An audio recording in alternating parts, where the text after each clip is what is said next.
Assalamualaikum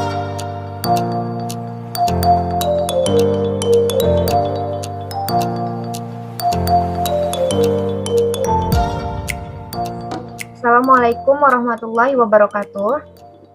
Waalaikumsalam warahmatullahi wabarakatuh. Baiklah teman-teman, kali ini kami akan melaksanakan presentasi mengenai laporan pendahuluan dan asuhan keperawatan pasien dengan asma yang disusun oleh kelompok 1 dari kelas 3B yang beranggotakan saya, Anissa Putri. Saya Aryan Nurul Anissa. Saya Dian Arja Paramita Putri. Saya Fendi Mianti. Saya Navana Fitriani. Saya Ocaristi Pratama. Baiklah, langsung saja kita mulai bagian yang pertama, yaitu konsep dasar penyakit. Konsep dasar penyakit asma, definisi dan klasifikasinya. Yang pertama, definisi. Asma merupakan gangguan radang kronik saluran napas. Saluran napas yang mengalami radang kronik bersifat hyperresponsif, sehingga apabila terangsang oleh faktor risiko tertentu, jalan napas menjadi tersumbat dan aliran udara terhambat karena konstriksi bronkus, sumbatan mukus, dan meningkatnya proses radang. Itu pengertian menurut Al-Mazini tahun 2012. Selanjutnya, klasifikasi dari asma. Yang pertama ada asma alergik atau asma karena alergi. Itu disebabkan oleh alergen-alergen yang dikenal, misalnya seperti serbuk sari, alergi binatang, makanan, dan juga jamur. Kebanyakan alergen terdapat di udara dan juga di musim. Yang kedua, asma idiopatik atau non-alergik, itu merupakan asma yang tidak berhubungan dengan alergen spesifik. Faktor-faktor seperti common cold, infeksi traktus respiratorius, latihan, emosi, dan polutan lingkungan dapat mencetus serangan asma idiopatik ini.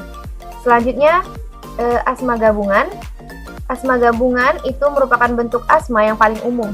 Asma ini mempunyai karakteristik dari bentuk alergik maupun bentuk idiopatik atau non-alergik. Yang selanjutnya, etiologi.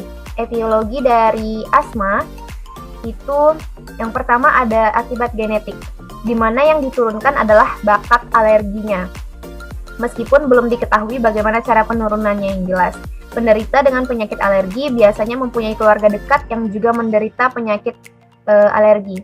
Misalnya ada anggota keluarga yang mengidap penyakit asma karena alergi debu, maka bisa jadi anak atau keturunan dari orang tersebut juga mengalami alergi debu yang akan dapat mencetuskan penyakit asma. Selanjutnya, ada asma alergik, itu etiologinya yang pertama ada inhalan. Inhalan itu adalah sesuatu yang masuk melalui saluran pernafasan, misalnya debu, bulu binatang, serbuk bunga, spora jamur, bakteri, dan juga polusi. Lalu ada ingestan, itu sesuatu yang masuk melalui mulut seperti makanan dan obat-obatan. Lalu ada kontaktan, itu yang merupakan apapun yang kontak langsung dengan kulit, misalnya perhiasan, logam, dan juga jam tangan. Untuk asma non-alergik, etiologinya seperti perubahan cuaca, stres, lingkungan kerja, atau olahraga yang berat. Itu merupakan faktor-faktor predisposisi atau etiologi dari asma. Selanjutnya, untuk patofisiologi akan dijelaskan oleh rekan saya, dipersilahkan. Selanjutnya yaitu patofisiologi. Di sini ada perubahan jaringan pada asma tanpa komplikasi terbatas pada bronkus dan terdiri dari spasma otot polos. Ada juga edema mukosa dan infiltrasi sel-sel radang yang menetap dan hipersekresi muskus sekvental. Nah, pada keadaan ini ada pada orang-orang yang rentan terkena asma mudah ditimbulkan oleh berbagai rangsangan yang menandakan suatu keadaan hiperaktivitas bronkus yang khas. Orang yang menderita asma dapat memiliki ketidakmampuan mendasar dalam mencapai angka aliran udara normal selama pernapasan, terutama pada ekspirasi. Selanjutnya ada manifestasi klinis. Nah, dalam manifestasi klinis ini yang pertama itu ada tachypnea, gelisah, diaprosis, nyeri di abdomen, fatigue atau kelelahan. Kemudian ada tidak toleran terhadap aktivitas seperti makanan, berjalan, bahkan berbicara. Selanjutnya ada rangsangan biasa yang bermula dengan bentuk dan rasa sesak dalam dada disertai adanya pernapasan yang lambat. Kemudian ekspirasi selalu lebih susah dan panjang dibanding inspirasi. Lalu ada cyanosis bundar dan gerak-gerak yang retensi karbodioksida seperti berkeringat, takikardi, dan pelebaran tekanan nadi. Nah, selanjutnya itu ada komplikasi. Untuk komplikasi pada asma ini, yang pertama ada pneumotoraks, itu adalah keadaan adanya udara di dalam rongga pleura. Kemudian ada atelektasis, itu pengerutan sebagian atau seluruh paru-paru akibat penyumbatan saluran udara. Kemudian ada bronkitis, yaitu radang paru-paru yang kondisi di mana lapisan bagian dalam dari saluran pernapasan di paru-paru yang kecil atau bronchiolis yang mengalami bengkakan. Kemudian ada aspergillosis, yaitu penyakit pernapasan yang disebabkan oleh jamur dan bersifat oleh adanya gangguan pernapasan yang berat. Nah, penyakit ini juga dapat menimbulkan lesi pada berbagai organ lainnya, misalnya pada otak dan pada mata. Selanjutnya itu ada pemeriksaan diagnostik yang akan dijelaskan oleh saudara Ocha. Setelah di sini pemeriksaan diagnosis ada 7. Yang pertama adalah spirometri, itu untuk menunjukkan adanya obstruksi jalan nafas reversibel. Cara yang paling cepat dan sederhana diagnosa asma adalah melihat respon pengobatan dengan bronchodilator. Kedua, uji sputum. Yang ketiga, uji kulit. Dan keempat, elektrokardiografi. Dan kelima, pemeriksaan IgE.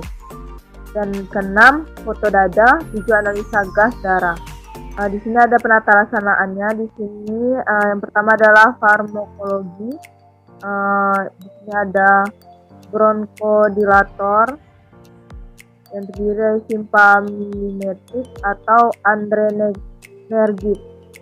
Kedua, santin dan kromalin, ada ketolisen. Dan B, keperawatannya memberikan penyuluhan, menghindari faktor pencetus, pemberian cairan, fisioterapi, beri O2 bila perlu, edukasi penderita, menilai dan memonitor besarnya penyakit secara objektif dengan mengukur fungsi paru. Next.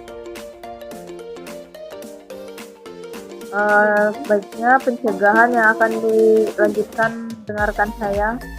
Baiklah, selanjutnya pencegahan. Pasien dengan asma kambuhan harus menjalani pemeriksaan mengidentifikasi substansi yang memutuskan terjadinya serangan. Penyebab mungkin dapat saja dari bantal, kasur, pakaian jenis tertentu, hewan peliharaan seperti kuda, deterjen, sabun, makanan tertentu, jamur, dan serbuk sari. Jika serangan berkaitan dengan musim, maka serbuk sari dapat menjadi dugaan kuat. Upaya harus dibuat untuk menghindari agen penyebab kapan saja kemungkinan. Cairan diberikan kepada individu dengan asma mengalami dehidrasi akibat diaporesis dan kehilangan cairan tidak kasat mata dengan hiperventilasi. Asuhan keperawatannya. Baiklah, selanjutnya konsep dasar asuhan keperawatan. Yang pertama adalah pengkajian. Pengkajian dilakukan dengan metode observasi, wawancara, pemeriksaan fisik, dan dokumentasi yang difokuskan pada paru-paru. Yang pertama, riwayat penyakit, yaitu keluhan utama, pasien mengeluh sesak. Selanjutnya, riwayat kesehatan sekarang memiliki riwayat penyakit yang mengakibatkan klien sampai di rumah sakit. Yang ketiga, riwayat kesehatan dahulu, adanya riwayat gangguan pernapasan yang dimiliki oleh pasien seperti sesak napas atau alergi yang memicu resiko asma bronkial. Selanjutnya, riwayat kesehatan keluarga. Pada pengkajian klien dengan gangguan pernafasan atau asma bronkial, kaji riwayat keluarga apakah ada riwayat sesak napas, kaji riwayat stres serta alergi. Yang kedua, pemeriksaan fisik. Pemeriksaan fisik dilakukan dengan metode head to toe dengan fokus pemeriksaan. Yang pertama, dada, infeksi, adanya gerakan dada abnormal. Yang selanjutnya, auskultasi, dengarkan adanya suara ronki atau wheezing. Selanjutnya, palpasi, merasakan apakah adanya getaran yang abnormal. Perkusi, mengetahui adanya cairan, sekret, dan lain-lain. Pemeriksaan penunjang, yang pertama spirometri, uji provokasi bronkus, pemeriksaan sputum, uji kulit, elektrokardiografi, pemeriksaan IgE, foto dada, analisis gas darah. Selanjutnya dilanjutkan oleh Nafa. Yang pertama itu ada diagnosa perawatan. Yang pertama itu pola napas tidak efektif berhubungan dengan hambatan upaya napas. Yang kedua itu bersihan jalan napas tidak efektif berhubungan dengan spasme jalan napas. Dan yang ketiga itu defisit pengetahuan berhubungan dengan keterbatasan kognitif. Yang C itu ada intervensi keperawatan. Yang pertama itu ada diagnosa pola napas tidak efektif berhubungan dengan bronkospasme ditandai dengan pasien mengatakan dirinya merasa sesak napas, pasien tampak kesulitan dalam bernapas, dan untuk tujuan dan kriteria hasilnya SLKI-nya telah diberikan intervensi selama 1 kali 24 jam, itu dipertahankan pada 3 dan ditingkatkan pada 5. Yang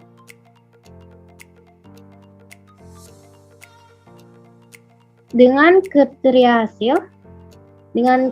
hasil yang pertama itu ada ventilasi semenit, 2 itu kapasitas vital, ketiga itu diameter toraks anterior sampai posterior, dan keempat itu tekanan ekspirasi, yang kelima itu tekanan inspirasi. Dan untuk psikinya itu kami mengambil observasi 1 monitor pola napas, 2 monitor bunyi napas tambahan, misal seperti googling, mengi, wheezing, ronki kering. Yang ketiga itu monitor sputum, jumlah, warna, dan aroma.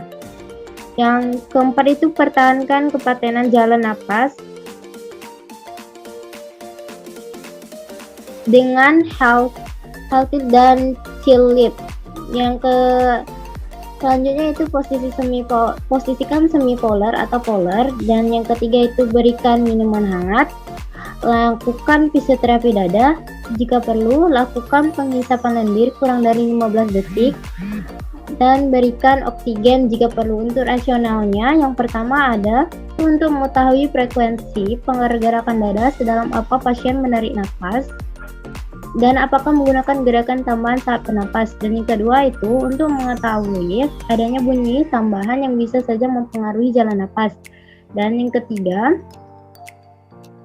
untuk mengetahui sebanyak apa sputum keluar, warna, aroma dan kekentalan sputum. Yang keempat untuk mempertahankan kepatenan jalan napas, tetap posisikan pasien healthy dan chill lip. Jika dicurigai adanya trauma cervical, posisikan jaw thrust. Yang kelima itu untuk membantu bernapas dan ekspansi dada serta ventilasi lapangan paru basilir. Yang keenam untuk mengurangi sekret yang ada di tenggorokan. Yang ketujuh untuk membantu mobilisasi dan membersihkan sekresi. Dan yang kedelapan untuk membantu mengeluarkan sekresi. Yang kesembilan untuk membantu menurunkan distres pernapasan. Dan yang kesepuluh untuk pemasukan tinggi cairan, membantu untuk mengencerkan sekret, membuatnya mudah dikeluarkan. Dan yang ke-11 untuk meningkatkan gerakan sekret ke jalan napas sehingga mudah untuk dikeluarkan, untuk membantu mengencerkan sekret sehingga mudah untuk dikeluarkan. Untuk diagnosa yang kedua itu ada bersihan jalan napas tidak efektif berhubungan dengan spasme jalan napas. Tujuan dan kriteria hasil yang kami lakukan intervensi selama 1 kali 24 jam itu bersihan jalan napas dipertahankan pada 3 dan ditingkatkan pada 5. Dengan kriteria hasil batu efektif. Untuk psikinya kami mengambil aktivitas perawatan latihan batu efektif. Yang pertama itu identifikasi kemampuan batu efektif. Yang kedua itu monitor adanya retensi sputum. Yang ketiga monitor tanda dan gejala infeksi saluran napas. Dan terapeutiknya itu atur posisi semi-polar atau polar. Yang kedua itu pasang perla dan mengkot di pangkuan pasien. Dan ketiga itu buang sekret pada tempat putung. Untuk edukasinya, yang pertama itu jelaskan dan tujuan dan prosedur batuk efektif. Yang kedua itu anjurkan tarik napas dalam melalui hidung selama 4 detik, ditahan selama 2 detik. Kemudian keluarkan dari mulut dengan bibir, mencucu atau dibulatkan selama 8 detik. Yang ketiga itu anjurkan mengulang tarik napas dalam hingga 3 kali. Dan yang keempat itu anjurkan batuk dengan kuat langsung setelah tarik napas. Dalam yang ketiga, untuk kolaborasinya saat itu yang pertama itu kolaborasi pemberian mukolitik atau ekspektoran jika perlu. Dan untuk rasionalnya yang pertama, satu, untuk mengetahui kemampuan batuk efektif pasien. Yang kedua, untuk mengetahui retensi sputum. Yang ketiga, untuk mengetahui tanda dan gejala infeksi saluran napas. Dan yang keempat, untuk membantu mengurangi sesak napas. Dan yang kelima itu agar memudahkan pasien dalam membuang dahak. Yang keenam, untuk tempat pembuangan sekret. Yang ketujuh, agar pasien mengetahui tujuan dan prosedur batuk efektif. Dan yang kedelapan, agar pasien dapat mengerti dan mengikuti prosedur batuk efektif.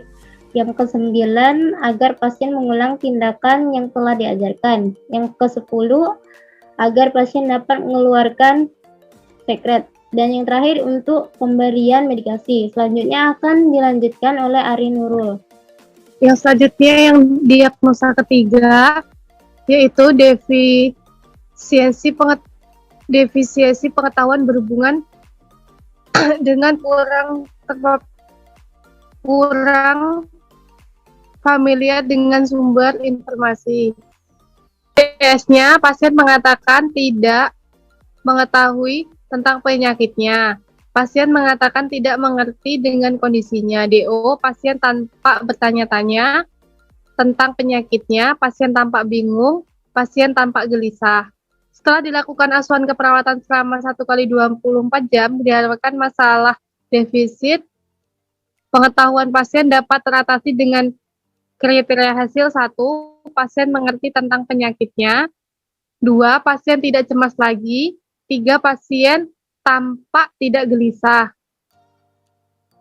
Yang selanjutnya, intervensinya mandiri. 1. Kaji tingkat pengetahuan dan sumber informasi yang telah diterima. 2. Diskusikan obat pernafasan, efek samping, dan reaksi yang tidak diinginkan. Yang 3. Tunjukkan teknik penggunaan inhaler. Yang keempat, jelaskan tentang penyakit individu. Kolaborasi, rujuk klien ke ahli konseling sesuai kebutuhan klien. Rasionalnya yang nomor 1, menjadi data dasar untuk memberi pendidikan kesehatan dan mengklarifikasi sumber. 2. Penting bagi pasien memahami perbedaan antara efek samping menggunakan efek samping mengganggu dan merugikan. 3. Pemberian obat yang tepat meningkatkan keefektifan, turunkan ansietas dan dapat menimbulkan perbaikan partisipasi pada rencana pengobatan. Yang kelima, informasi yang lengkap mengenai penyakit klien serta rencana terapi atau pengobatan penting untuk membantu menghilangkan kecemasan klien. Yang selanjutnya yaitu implementasi. Implementasi adalah pelaksanaan yang merupakan tahap keempat dalam proses keperawatan dengan melaksanakan berbagai strategi keperawatan, tindakan keperawatan yang telah direncanakan. Dalam tahap ini, perawat harus mengetahui berbagai hal, diantaranya bahaya fisik dan perlindungan kepada pasien, teknik komunikasi, kemampuan dan prosedur tindakan, pemahaman tentang hak-hak pasien, tingkat perkembangan pasien. Dalam tahap pelaksanaan terdapat 2 tindakan, yaitu tindakan mandiri dan tindakan kolaborasi. Yang selanjutnya yaitu evaluasi. Yang pertama, 1. Ketidakefektifan pola nafas pasien dapat teratasi. Ketidakefektifan bersihan jalan napas pasien dapat teratasi. Yang ketiga, defisiensi pengetahuan pasien dapat teratasi. Baiklah teman-teman, itulah presentasi dari kelompok 1 kelas 3B. Kepada rekan-rekan yang sudah presentasi, terima kasih, dan kepada semua yang menonton, semoga bisa memberi manfaat untuk kita semua. Saya sebagai moderator mengakhiri presentasi kali ini. Saya ucapkan banyak terima kasih. Wassalamualaikum warahmatullahi wabarakatuh. Waalaikumsalam warahmatullahi wabarakatuh.